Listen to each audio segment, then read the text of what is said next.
Many years have passed since a fellowship of light battled the shadow creature at the Grey Havens. Now the heroes find themselves in an unknown land where they discover a man in black is wreaking havoc.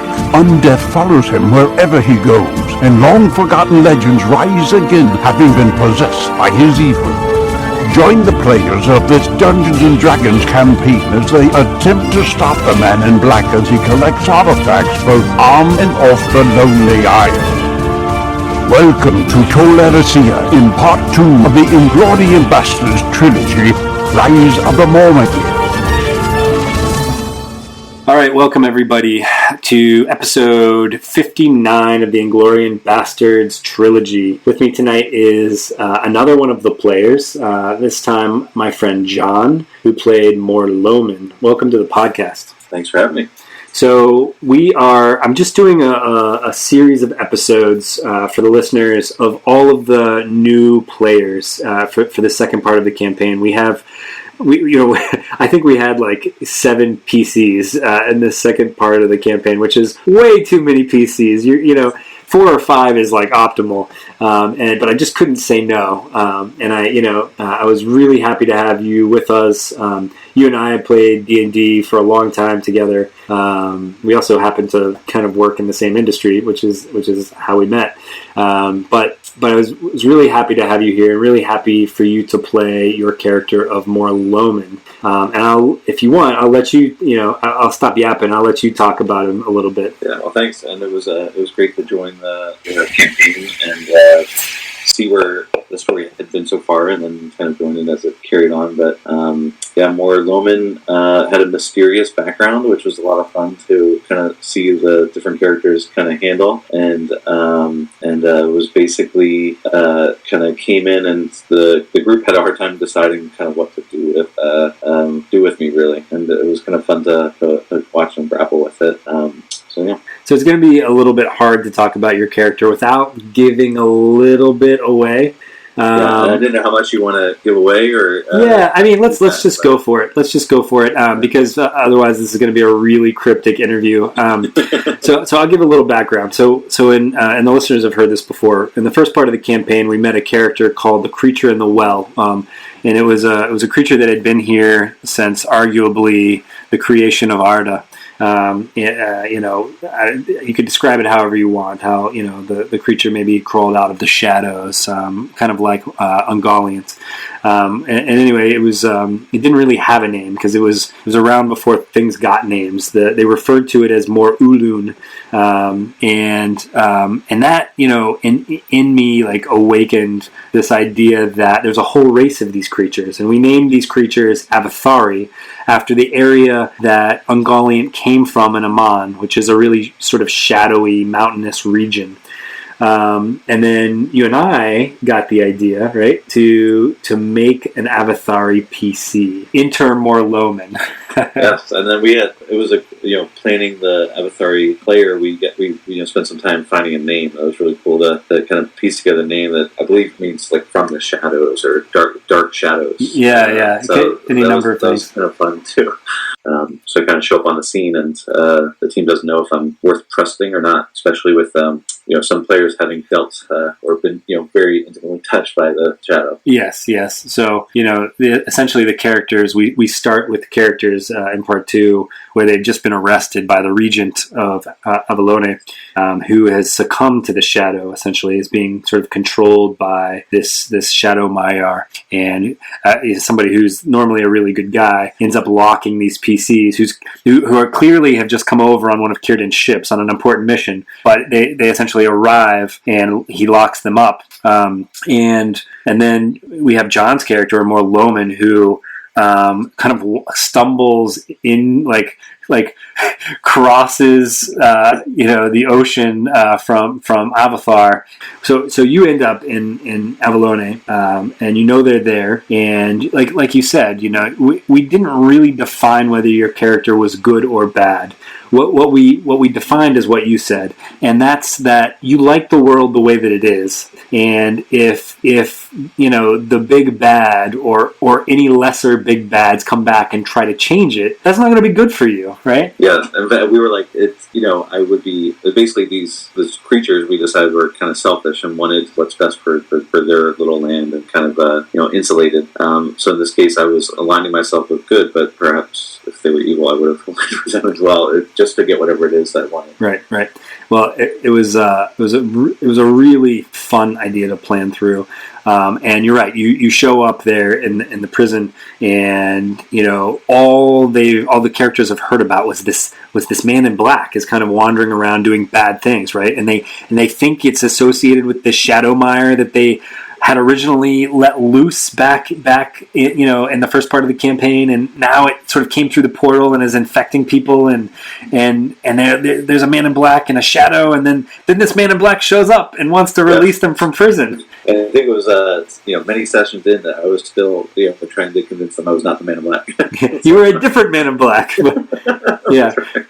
I think I spent the first couple of episodes like sending people graphics and like lore cards and like having chats like, okay, this is what we heard in last week's session. This is what you heard in 2 weeks ago. Like, John's character is this guy, looks like this. The other guy that you saw in your origin session looks like this, right? And then they eventually because I was so mysterious, I think everybody was expecting some place where there'd be a twist. And I'd be like, oh, he was amongst you all along, but that was not the case. No. However, if people are looking for a twist, I believe that in around sort of what would have been for us the 8th episode, but what will be for the listeners probably something like episode 84, where something very interesting happens to your character, right? You have this shadowy appearance, right, which almost looks elven, right? But there's something going on underneath. But eventually, your character gets hit and gets I think down to like 0 hit points, and something happens to your body where it kind of rips out of the elven form. You remember this, where your Avathari form sort of comes out, and I believe Marco's words were, "Oh my God, it's hideous."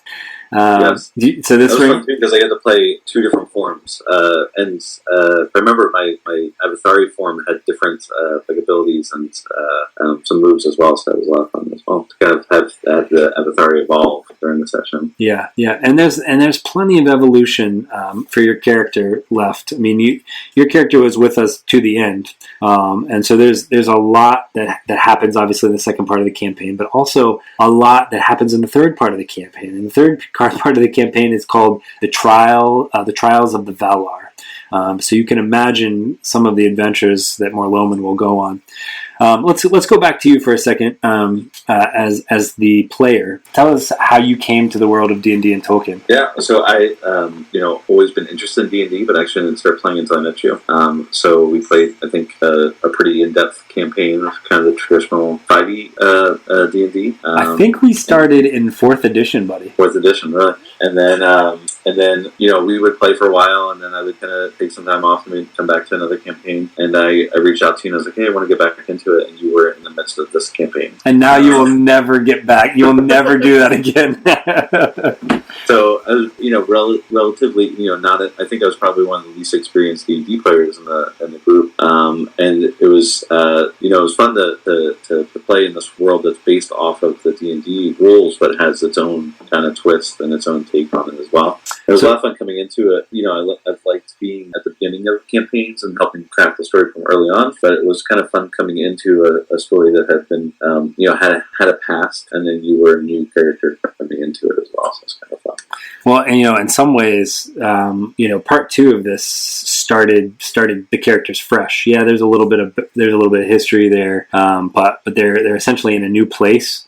In a new time too, because if you remember, traveling across the straight road for them wasn't like the snap of a finger. Was it like 60 something years? Yeah, 60 some years. And so for Riken, that meant he was trapped in the portal for what seemed like 60 plus years with the shadow creature, sort of having it burn him and sort of permeate his body.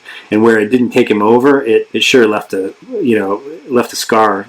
the idea of, I think I called it trauma, right? Where Tolkien's all about sort of good and evil, right? And the light and the shadow, right? And after being in this world for so long and traveling through so many of these blighted lands and sort of seeing so many of these evil things, it's bound to leave a mark on you, right? Mm-hmm. So tell us more. Sorry to switch gears on you, but tell us more about Tolkien. Your entry point to Tolkien. Yeah, and I think I would probably be on the more casual side of Tolkien. But it was great to kind of get immersed in the world and learn a lot about it. Like I didn't know about Avatar. Probably the reason you haven't heard of that is we just basically made it up, right? Oh, so the race is made up, but it's based off of obviously real creatures. Yep. And so coming into this kind of cold is, I can imagine it's a little disorienting, right? Because first of all, you're in somebody's made up world, like right off the bat, right? Like it's an amalgam of like a J.R.R. Tolkien and Gary Gygax, like if they had a baby, here we are, we're in this world. And then Jared has put his own spin on it, right? Like, so I can imagine that was is this fake, or is this fake lore, or is this fake lore? Like, what am I learning? Yeah, but it's fiction, or is it fan fiction? Yeah, right. Or is it fan fiction about fan fiction? The good thing about playing in a world like this is not to make up too much, or if you do make it up, make it seem plausible, right? Well, and how cool is that there's a story that is so deep and rich that like many other stories can be told inside of it, and I think that's pretty cool that for Tolkien that created something that is like alive and that people are still making things inside of it. So. Well, what's super cool, and I'm sure this will come up more in sort of part 3, but I believe we've already sort of dropped the bombshell that this trilogy is the realization of the Dagor Dagorath prophecy. It's the second prophecy of Mandos. Mandos was of course, a Valar who watched over dead people and made prophecies in his spare time. This second prophecy business about the end of the world, the last battle with Morgoth, when he sort of breaks through the door of night and comes back, and there's a certain configuration of people in Valar that rise up against him, and that was the world is so big and so elaborate that you have something like this second prophecy of Mandos, which Tolkien was just like, I don't think I'm going to use that, right? Like, so it's like it's not even a part of the lore. It's like an afterthought or something else, but something that it was amazing to plan a campaign around, right? So in case the listeners hadn't heard those other episodes, we are leading up to the final battle. All of the things that the characters and the players have set into motion are coming down to this, return of Morgoth, a final battle. And Mor-lómin will be there through it all with us. So I'm going to end. I promised you that I would only interview you for about 20 minutes and I'd let you go back to your family. But tell us if there's anything that you can think about that they have to look forward to, other than things that we mentioned already. Is there, at this point, the listeners are traveling through, I believe, the Land of Elms and coming into or about to arrive at the Cottage of Lost Play. Is there anything that you remember, a specific creature, a specific item, any NPC? You mentioned some that were coming up, I believe. Is there anything that they can look forward to? Yeah, I mean, for me, I really liked just kind of being immersed in the story. And I know early on in the second part here that we were kind of looking forward to an Elvish festival. And that was kind of a fun session. It was like totally something different, but it was, and I remember that might have been one of the sessions we laughed the most just because of, different feats of whatever people trying to come up with. So, that was a lot of fun. And then I think you did a really good job of, introducing things that kind of would come and go and come back into the story. I think about the session. I can't remember if this was in the second part, but we spent quite a bit of time on a boat. It was a lot of fun. That's right. As they say, I'm on a boat. I'm on a boat. Yeah. That was a pretty interesting, like a totally different kind of setting for us to be in, and to see how some of our abilities and attacks would work when you're constrained by being inside the boat. So we have two. I think. We have essentially 2 times that we're on a boat. It might end up being more than just 2 sessions. We have just a little preview for things to come. The characters take a boat to the Enchanted Isles and to the Tower of Pearl. So that will be coming up somewhere around episode 70. And then again, you will be I'm on a boat. You'll be on a boat again and around again episode 83 or 84. So there are a few naval battles in part 2 of this campaign to look forward to. Absolutely.